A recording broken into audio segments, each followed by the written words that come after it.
Puntuale come negli ultimi 7 anni, il Vaporetto Rosa è salpato da Piazzale Roma per dare il via al mese della prevenzione del tumore al seno, l'Ottobre Rosa, che quest'anno avrà come testimonial Deborah Caprioglio. Non solo il Comune di Venezia, anche la Regione è in prima linea sul fronte prevenzione. Nel 2023, dati alla mano, oltre 274.000 donne tra i 50 e i 74 anni hanno partecipato allo screening proposto dal sistema sanitario regionale. Quasi 8 donne su 10 ha colto l'importanza della prevenzione, che ha portato a diagnosticare 1.810 tumori, dei quali 1.000 negli stadi meno severi. E proprio in occasione dell'Ottobre Rosa è stata annunciata l'approvazione di una delibera che dal 1 gennaio 2025 attiverà lo screening anche per le donne tra i 45 e i 49 anni. Estendere lo screening per cercare di intercettare sempre più malattie,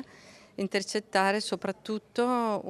quello che può essere una lesione che poi evolve in un tumore in un momento in cui si può intervenire senza chirurgia demolitiva, senza terapia, quindi agevolando il percorso della donna ed evitando che questo possa andare avanti e determinare una malattia severa o addirittura la morte. Questo screening si caratterizza soprattutto per la misura della densità, perché la densità della mammella è un'indicazione di rischio e quindi individuare il seno denso che può poi portare ad un tumore permette di prendere in carico la donna e di monitorarla per evitare che si manifesti una neoplasia. Anche l'uomo però deve fare prevenzione a partire dallo screening del colon retto, mentre si sta lavorando per attivare quelli alla prostata e ai polmoni. Abbiamo un progetto a cui abbiamo aderito dove si sta cercando di valutare la fattibilità e la sostenibilità anche di uno screening per prevenire il carcinoma del polmone. Abbiamo aderito e gli uomini soprattutto, ma anche le donne che dovessero essere individuati come forti fumatori,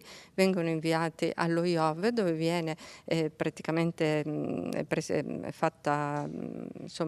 fare al paziente, alla persona che ha queste condizioni di rischio, questa TAC ad alta risoluzione e a basso dosaggio, per cui si individua anche qui in una fase molto precoce, perché per lo screening del polmone non abbiamo altro, eventualmente una lesione che poi si potrebbe sviluppare